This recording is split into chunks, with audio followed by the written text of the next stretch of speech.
And this is a prequel to the Hunger Games. Hunger Games.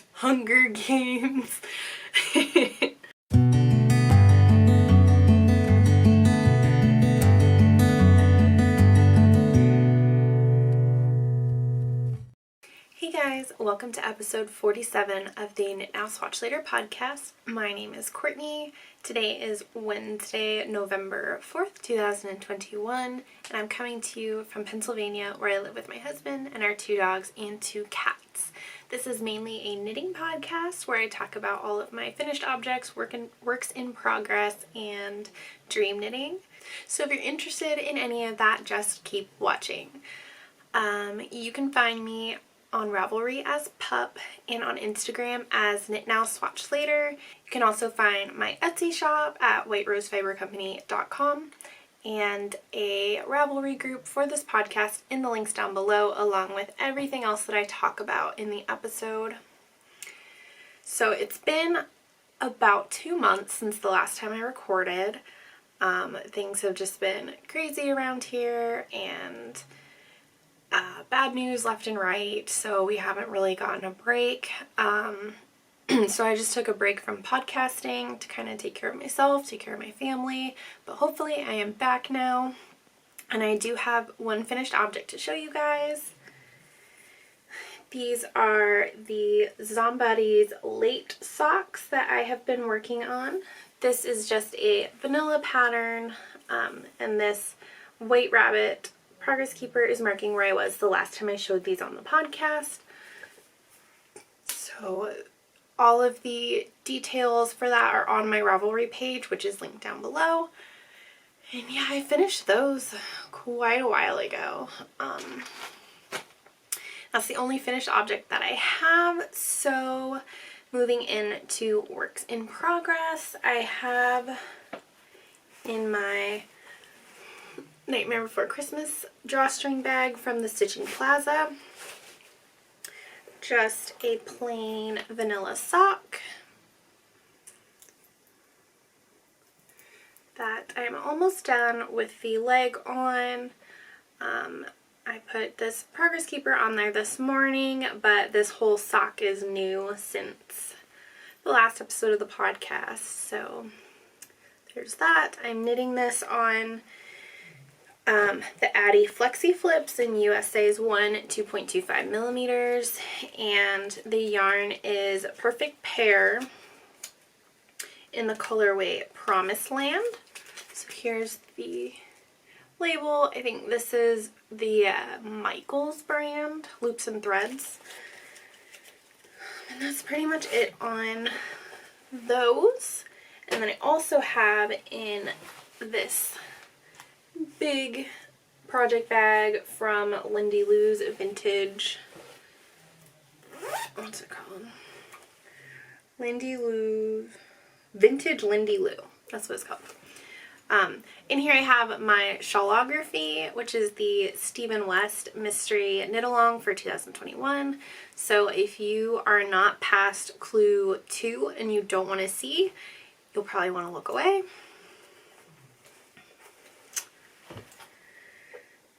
But here is my progress on that. Obviously, I could not keep up with the pace on that, but I am really enjoying working on it.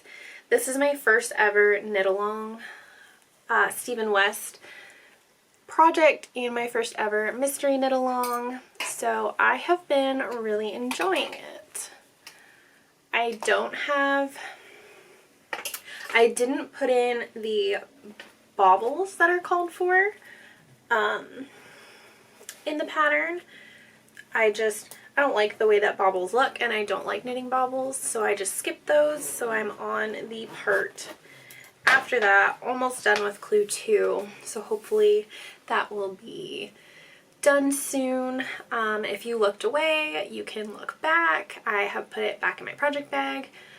And then the colors that I'm using for that are all listed on my Ravelry page, which is linked down below. I'm using all Hey Sister Yarn Company yarn, and unfortunately they are no longer dyeing yarn, but I thought this would be a good project to use all of those yarns. And then I am using one from Once Upon a Corgi, who is now Plies and Hellhounds. So again, all of that is listed on my Ravelry page, which is linked down below. And that's it for knitting progress that I have. Like I said, in the last 2 months, I haven't really been knitting or doing much of anything. So yeah, and then I started my shawlography, and that has pretty much taken up all of my attention. I'm actually really proud of myself for being pretty much a monogamous knitter on the shawl, because that's all that I've touched in the last like month since the pattern started releasing. So that's pretty exciting, at least for me. That's my only 2 active whips right now, are the sock and the shawl, so I think I'm doing pretty good staying focused on those 2 projects. And usually my sock just stays out in the car, so that's just car knitting, so not a whole lot of progress to see there. So moving into acquisitions, I have quite a few acquisitions in the last couple of months. So I will start with a giveaway prize that I won from the Rock Your Socks giveaway, hosted by Holly Beth of Sweet Envy Yarn Company. I won the new member giveaway in our Discord chat, so that was pretty exciting. I joined the Discord chat and then I won a prize, so that was fun.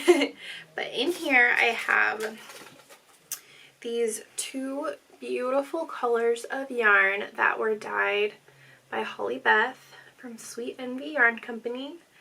And the colorways, let me see if I can hold all this at once. The colors are Harvest Blue Moon. This is a sock set. Those are just so pretty. And then she also sent over a little bag of stitch markers that I haven't even opened yet, because I've been trying to keep this all together and nice for you guys.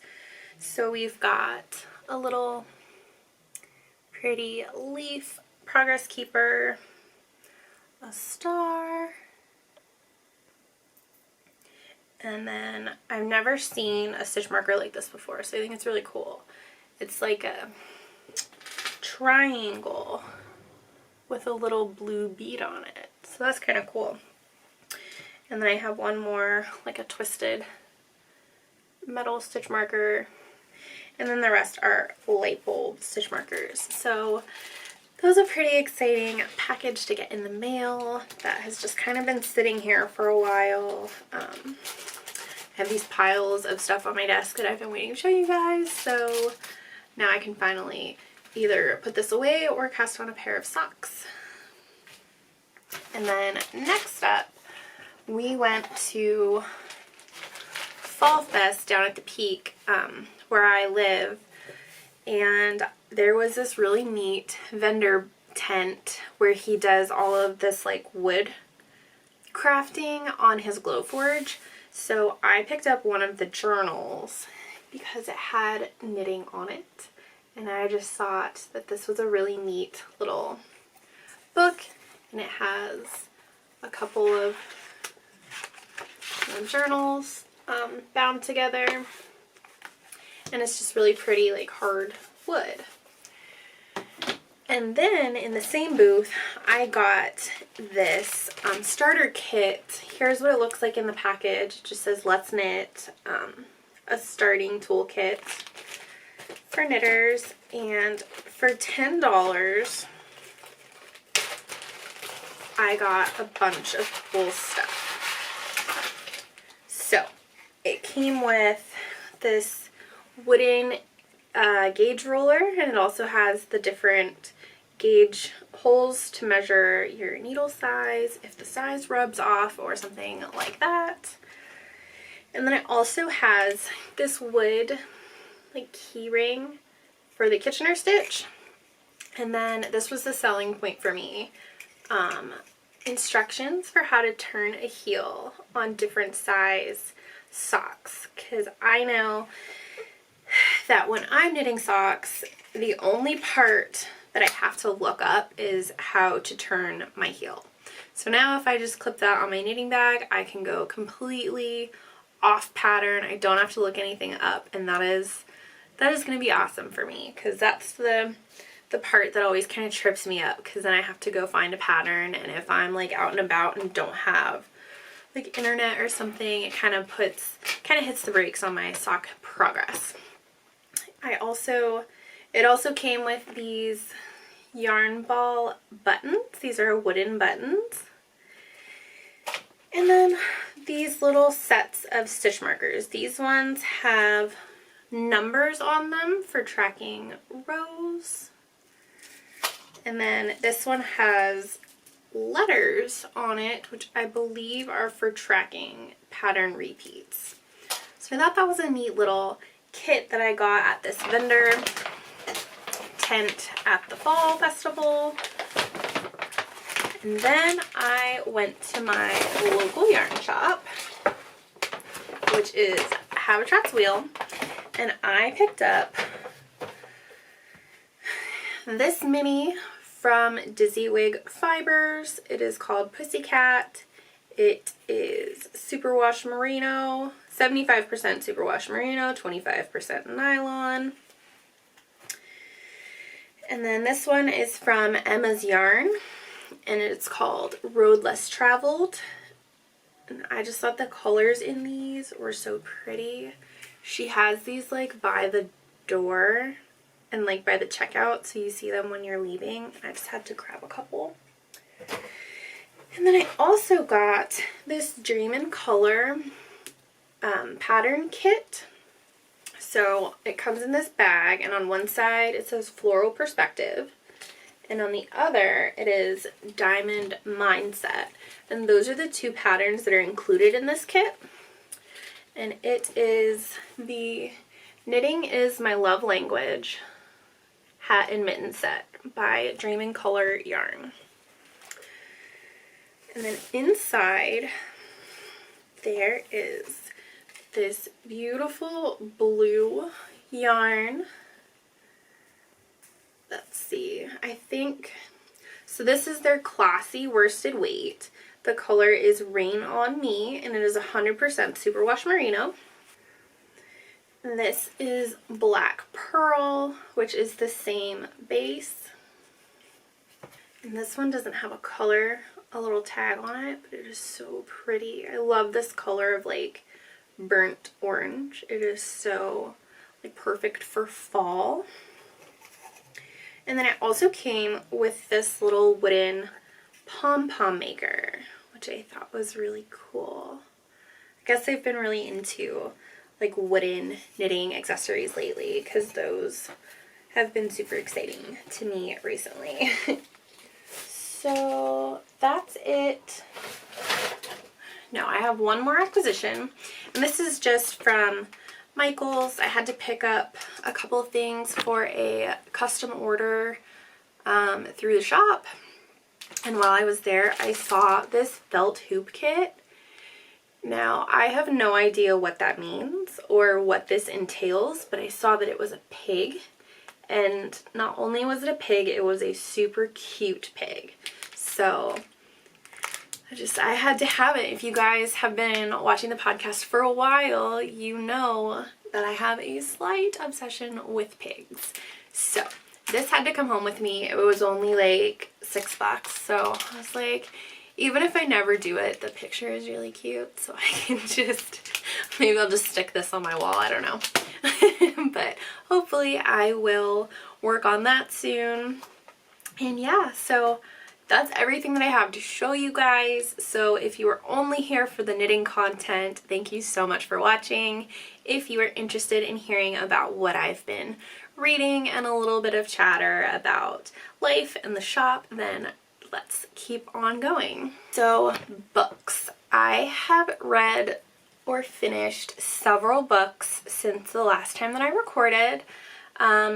When I recorded last, I was reading Defending Jacob by William Landay, which I finished, and it was really, really good. My husband and I both really enjoyed it. I would highly recommend it. It was really good. And then I read Horseman, A Tale of Sleepy Hollow by Christina Henry. That is her newest book to come out this year. I got it, I think the day after it came out from Barnes & Noble.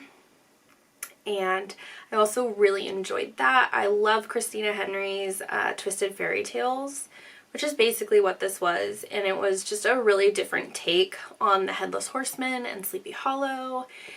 But it had all of your typical characters like Brom Bone and what's her name? Katrina and the Horsemen and Ichabod Crane, and it was just, I really enjoyed it. So if you like the basic story of the Headless Horseman with an even creepier twist, I highly recommend that book by Christina Henry. After I finished that, I read The Reason, How I Discovered a Life Worth Living by Lacey Sturm. Lacey Sturm she was the lead singer of one of my favorite Christian bands, which is Flyleaf.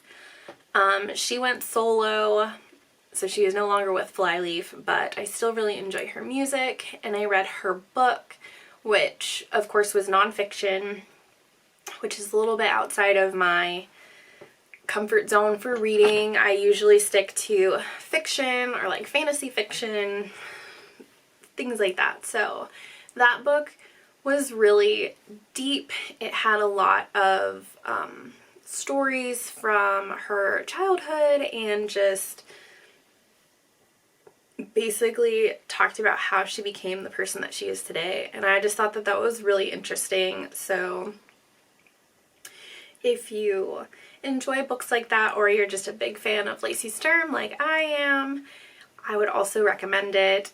Towards the end, I was in tears. It was just really good. I wrote down a bunch of quotes in my phone from the book, so I really enjoyed that.